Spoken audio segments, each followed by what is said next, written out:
Greetings, folks. I'm doing this whilst recovering.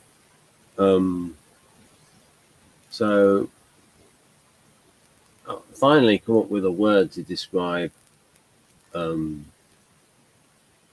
and the word I've come up with is it's a pre-existing word, uh, quartile. So we can say that the the fourth quartile are slots 7 and 8. The third is 5 and 6. The second is 3 and 4, and the first is 1 and 2.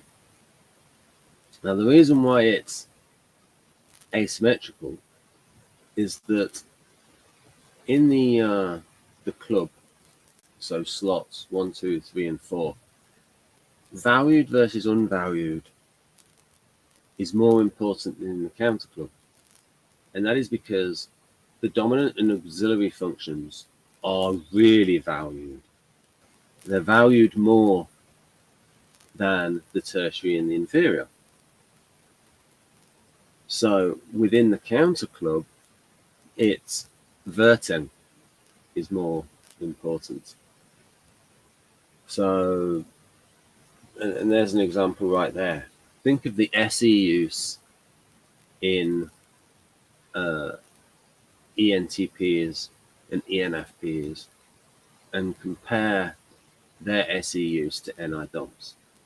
I think you'll agree that NE DOMs draw more on SE. If you think of how adventuresome, for example, ENFP is. Right. And quite a lot of ENFPs are enacting. What else? So another thing to look at is to think of dichotomies. So if you have an EN preference, you're going to have fourth quartile SI because you've got an extroverting preference and an intuiting preference. So introverting and sensory instincting are going to be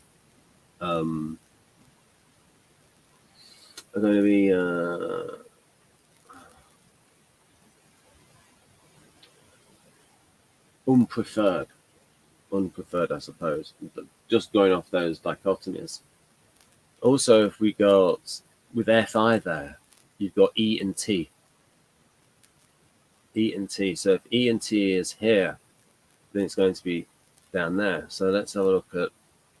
So if someone has an IM preference, they're always going to have fourth quartile SE, either inferior or Achilles heel. You've got that IN preference, and also there's an IT preference, meaning so FE is going to be fourth quartile because there's a preference for introverting and thinking, and so feeling and extroverting are going to be unpreferred. That's just an expansion on that, a bit more INTP'd up, I suppose. What's that? Counter clue. Is it a bit? Yeah. Let's do it like that. So again, 5, 6, 7, 8. So that was a change I made because I was just thinking, hang on a minute, I do think that's stronger than that. But it always, there's a temptation for INTPs to want their models to be symmetrical. That's a danger.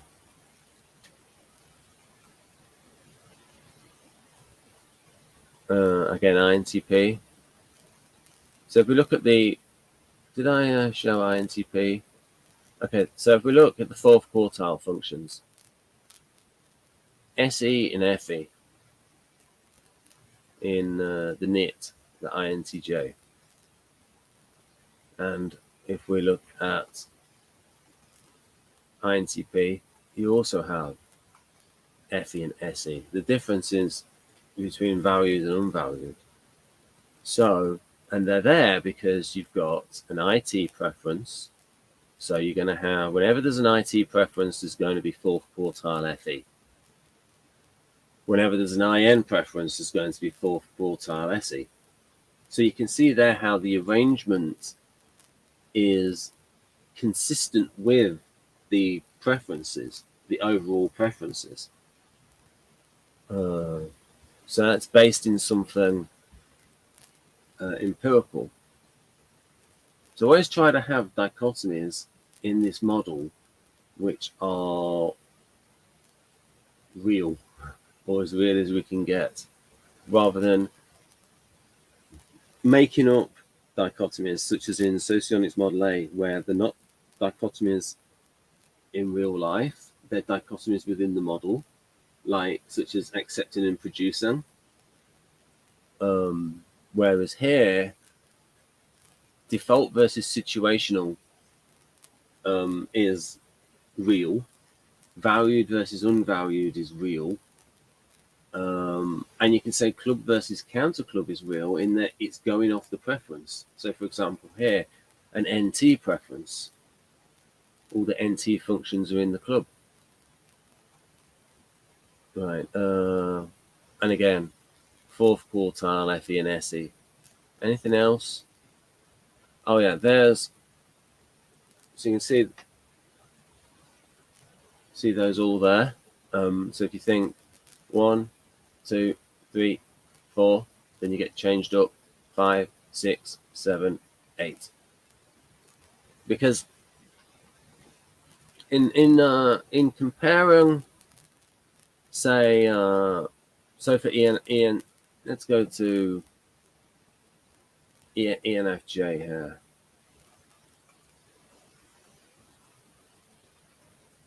So,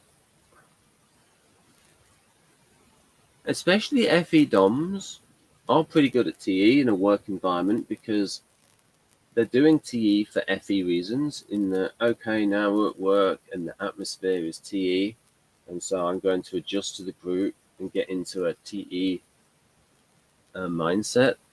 And also, FE DOMs have a lot of energy. Basically, FE and TE DOMs all have a lot of energy. But the point here is in comparing these two, like NI is valued a lot more than NE. So that's why NI is put above NE in terms of strength. But TI is not valued a lot more than TE. It's valued more than TE, but not valued by a lot more because it's fourth. It's fourth out of the valued functions. Would anyone like to take a different view that we can say it's not just a case of valued versus unvalued?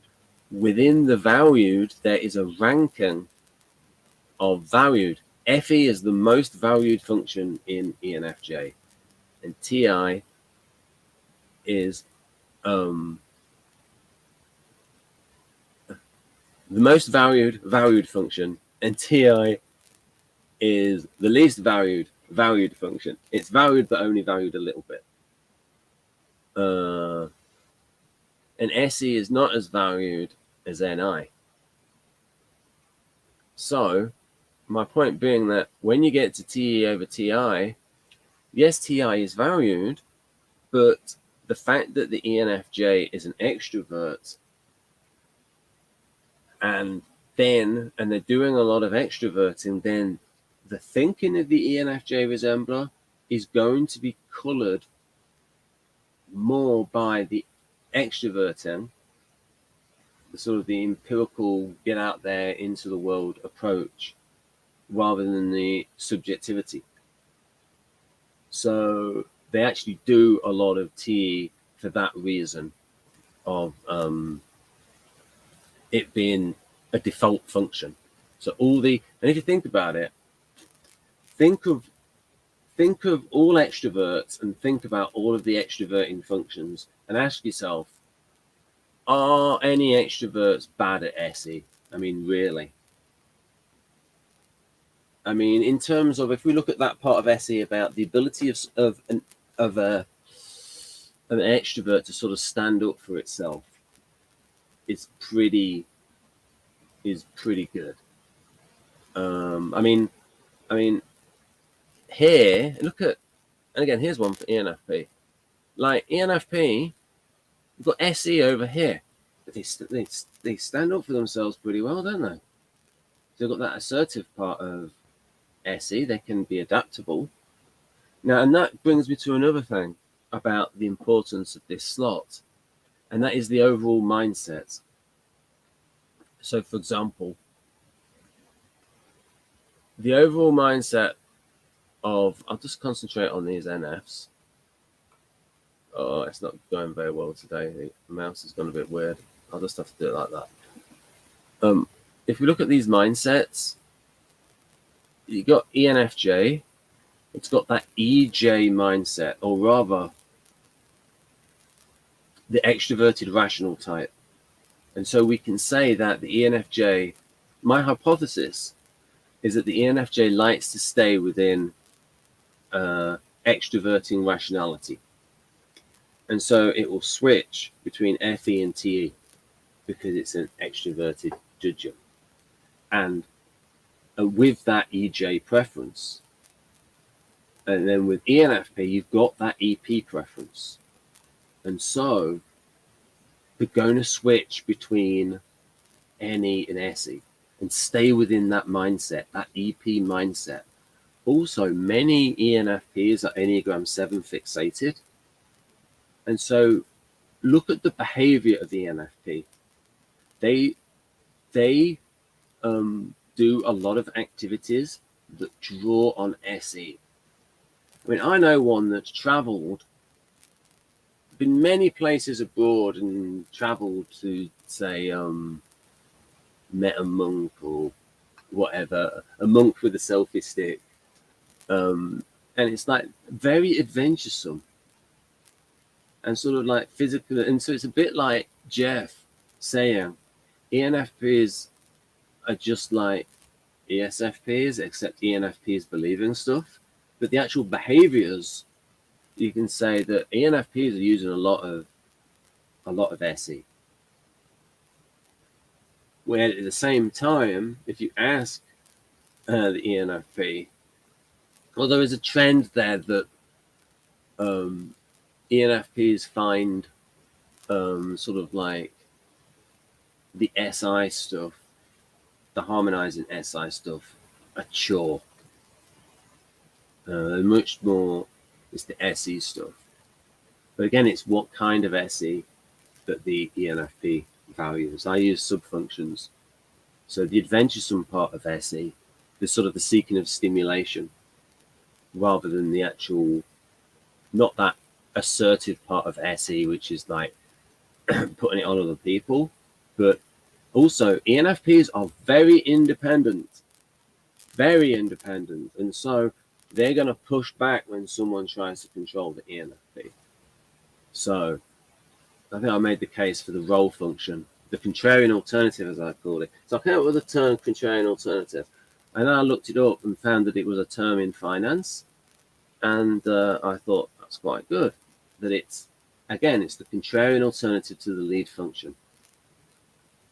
And also I have a theory that when someone is Enneagram 6 fixated, they're going to switch to the contrarian alternative more than if they were not Enneagram 6 fixated, because you're looking for that other point of view. So, for example, an Enneagram 6 INFP, Finn, will doubt their feeling and switch to thinking. And thinking will switch to feeling. Or does this feel right? And I think that is consistent with me. So if you look at, just try and find, if you see any Enneagram 6 INTPs, and ask yourself, do they use more FI than the Enneagram 5 INTP? Because of that doubt in the thinking, and it bringing in, and then, oh, does this feel right? And you get like a CBT approach with the Enneagram 6, where you get whenever someone is six fixated, there is not a clear distinction between thinking and feeling. It becomes mixed together, where your thinking affects your feeling and your feeling affects your thinking. So, for example, imagine somebody getting somebody riled up by giving someone an argument. So it's based in thought, but you can get somebody riled up by that thought. So the thinking has changed the emotion, or somebody reframing something which is upsetting, looking at it in a different way, and that to sort of be calmer.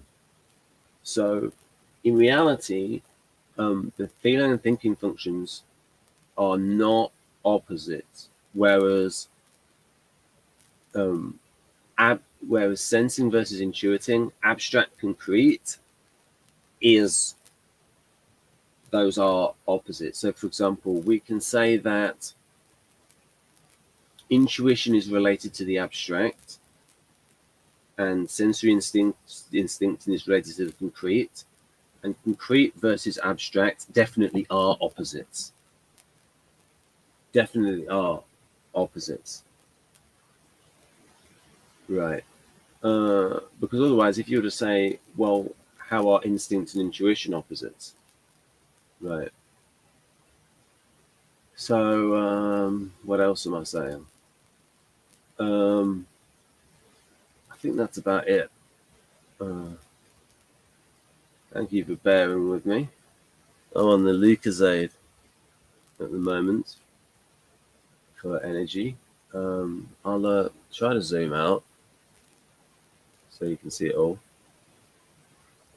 So yeah, I mean, please leave in comments like if you think the ordering of the functions, if you would order those functions differently. Now, what I would say is though, when it comes to people in real life and development, some of these functions can be higher than others. So for myself, I think that FI is not my sixth strongest function. It's probably higher. And there'll be other people. So what FI is in the sixth slot here for me, for INTP, but I think it would be high in sort of ranking my own functions. And then there'll be other people who have their tertiary function very high, probably third. The tertiary function can be very high. So, for example, you could have, let's go back to ENFP. You can have ENFPs who work in or have a sort of their own business. And so for somebody like Carol Linden, she has that effectivewithpeople.com. And her mother was ISTJ, and she did a lot of TE stuff. So if you were to sort of rank her ability with functions, you would say Carol Linden's pretty good at TE. So you would put TE maybe ahead of NI in her, even though it's easy to see the TE stuff than NI stuff. So the way someone develops in someone's social field can affect. Or if you think about the INTP that's a counselor, his or her feeling functions are going to be more developed because of that role. But the INTP that goes into counseling is probably going to be a little bit atypical of their type anyway. So because it's going into a sort of a profession that draws on feeling. So David West Kersey was a counselor. So that would be sort of maybe marginally atypical of his type for going into that. But also, although there are a lot of INTP resemblers who are interested in psychology, maybe that's the TI trying to understand the inferior FE. Yeah, so they're going to be somewhat atypical of their type. Yeah, and also with TI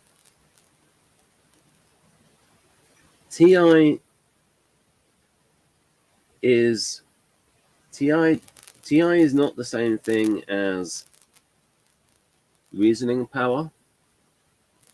So, for example, you can get INFJs who are Mensa members, so 150 IQ, logico-mathematical, and it's like that is different from TI, subjective thinking. It's just that there is a correlation between TI and logico-mathematical IQ. So, for example, most people with IT preferences, in fact, probably the most common type in Mensa is likely ISTJ, because there are a lot of ISTJs and they have that IT preference.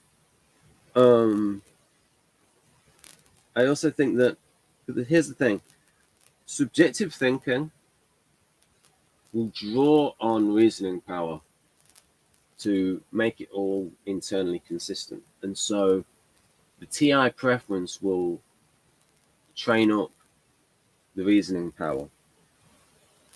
So it would be interesting to sort of like, if you know a very intelligent, say, INFJ or ISFJ, and sort of think about sort of think, okay, when is this intelligence and when is this TI? And sort of like try to separate those two out. But also that said, as I said before, people can have that tertiary function more developed.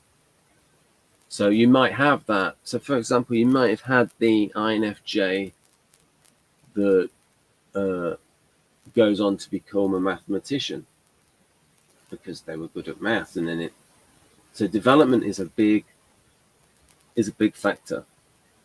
Like I said, think of the INTP counselor. They're going to develop their feeling functions and be more developed than the INTP that's working in STEM. And there's another example. Like, people who talk about TE being bad in INTPs, is it really bad in the INTP scientist? I don't think so. So and that's about development and whether you have to do it. So the role enactment, the social field will I remember Megan Lavota making a good point that feeling types have to go to school. So the feeling types will get their thinking improved, but the thinking types in many schools, they're not improving someone's feeling abilities. It's not like they have lessons in sort of socializing and stuff like that, and or sort of interpersonal and intrapersonal. So yeah. Yeah, so someone with, say, if you think of how someone is served by, so someone with IT preferences, they're not going to get a lot of help with that FE in school. I mean, they used to have these things called finishing schools. So, yeah, but that just depends how that sort of education works. And also, education is biased against, it doesn't teach SE very well outside of sports, because that kind of hands-on learning is more expensive. You get more of that at, say, technical college, but you need a better education system. Yeah, I'm going to stop now. Just some thoughts on Model B. If I have low energy today, it's because I was puking yesterday, enjoying the night.